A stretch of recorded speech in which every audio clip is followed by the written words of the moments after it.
Hi guys, so we have a beautiful day today. It's about 3 degrees right now. It's going to go up to 5 apparently today. So we're starting to take the rock out of that hole. We decided on a space to keep it pretty much right by the wood tent that we have, just a little bit further over. We're just going to keep it there out of the way and see how much we can fit in that spot. I don't know how far out it's going to go. We do have our tractor for any of the bigger pieces of stone that we can't lift, but most of it we're probably just gonna be using the wheelbarrow or, you know, kind of putting it over the edge and putting it out that way. So we're gonna have our work cut out for us. We're definitely gonna get more muscular after this. So we're just trying to be careful about how much we do in a day and make sure that we don't, you know, overexert ourselves. But all of that snow that we got, which I think was about, 10 to 15 centimeters, was literally gone the next day.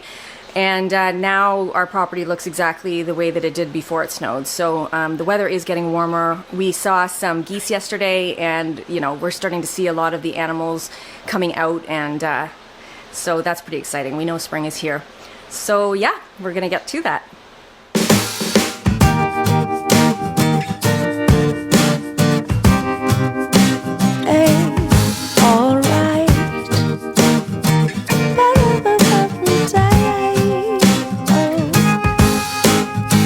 The sky is blue, the sun is high, sitting here on my own. I think of you, you're on my mind, you know. To me that's alright. Green grass on my neighbor's lawn. Maybe I should take a stroll. And to me that's alright.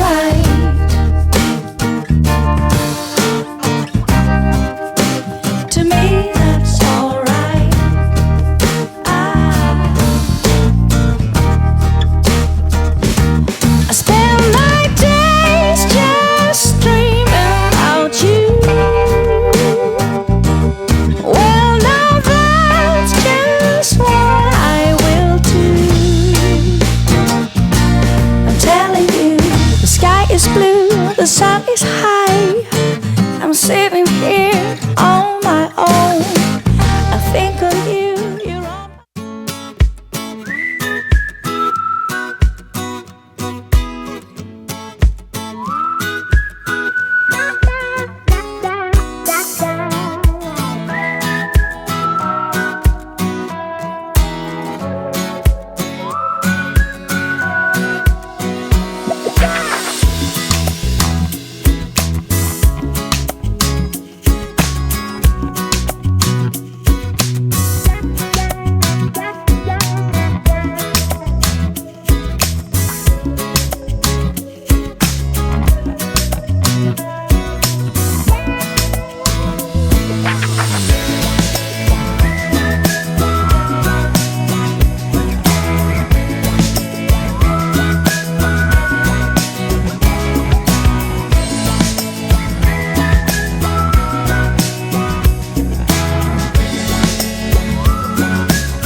Hey folks, just give you a quick update on where we're at, for those of you out there that care.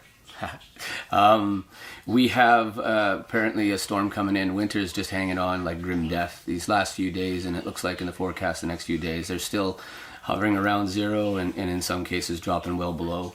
That's hindering some of the work that we have on our hands right now with the farmhouse, namely cleanup of nails and shingles, and dismantling the foundation. So as far as the foundation, everything that's been sitting above grade seems to be fairly cakewalky, very easy in that the sun is warming it up. It's above the frost line, so it just kind of dries out nice, and you can literally probably see in some of the footage that we've taken, you can just grab it with your hands and pull it apart. Like it just pulls all apart. The rocks separate nice, and You know, other than it's a lot of lifting of rocks, it's not tons and tons of work.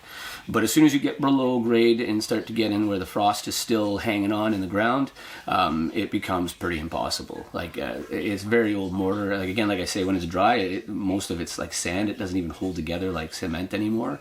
And I imagine it's very much, I can't remember the term, but like all the lime has leached out of it. So it is glorified packed sand.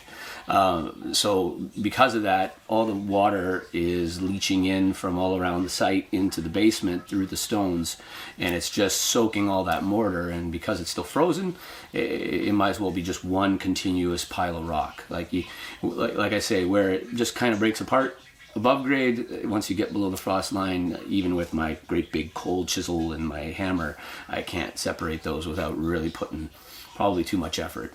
So we're going to abandon that for now as well. You know, the cleanup that we have to do of the shingles, the cleanup that we have to do of the billions and billions and billions of nails that are all around that site are going to be hampered by the fact that they're getting covered with snow. And if they're not getting covered with snow, they're kind of half frozen in ice and snow right now anyways. So we're just going to be patient, wait for spring to get in proper, and then we're going to switch gears. We're going to work on our dock. One other thing about the nails, just for folks, and you know, by all means, make comment if you feel you got a better solution, as long as it's not more expensive than a fishing magnet. But I ordered a what's called a fishing magnet. Never heard of these things prior to looking for a magnet on Amazon. But they're all pretty much the same. They get sold in kits often. I'm just getting the magnet itself. It's just about 2.5 inches in diameter. It's got a little ring on the top of it, and they often sold with a length of rope. And the idea is that it's not for fishing for fish, it's for fishing metal stuff out of water. So the lifting power apparently is 550 pounds of this magnet. Even if it's overstated, even if it's just half as much, I think it's more than adequate to pick up the billions and billions of nails that I mentioned. So what I'm going to do is just crudely or otherwise affix that magnet to the end of a stick, like a little broomstick or something, so that we can just kind of sweep around the building site and in a good, 30 feet around, all around, try and pick up all these nails before we collect them with our various tractor tires, lawnmower tires, wheelbarrow tires, etc.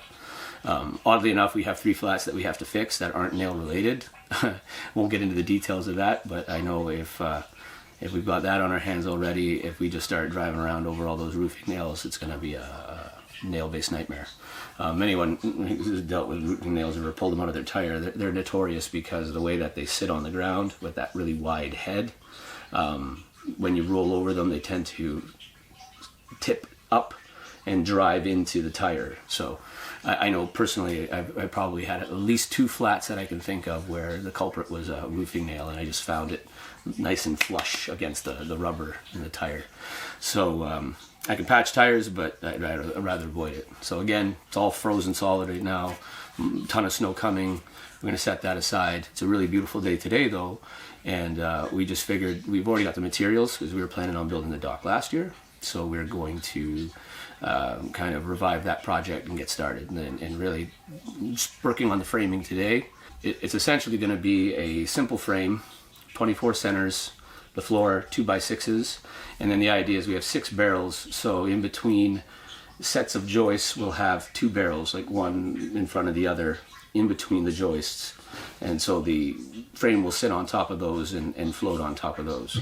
Each barrel, if I remember looking it up, I think they each can support 450 pounds submerged, I think either a third or a half of their depth.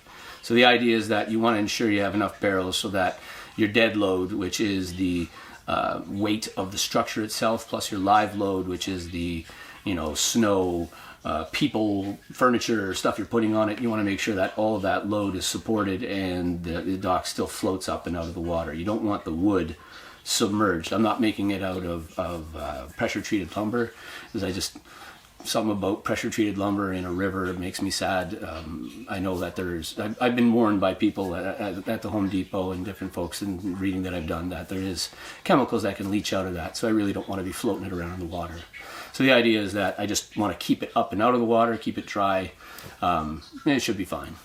So that's what we're up to today. We're going to build ourselves a dock, and then we're going to hunker down for a big fat storm. And then we'll dig ourselves out of that and add, rinse, repeat.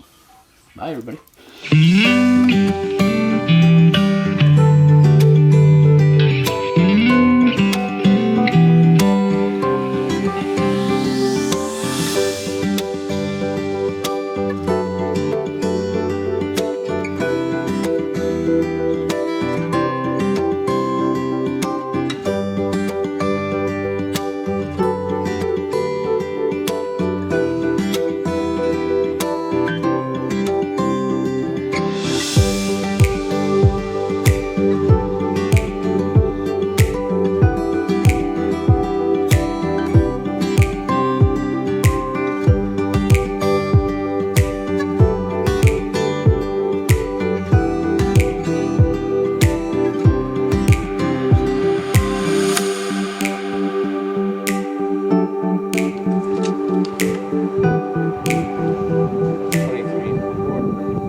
La la la la la la.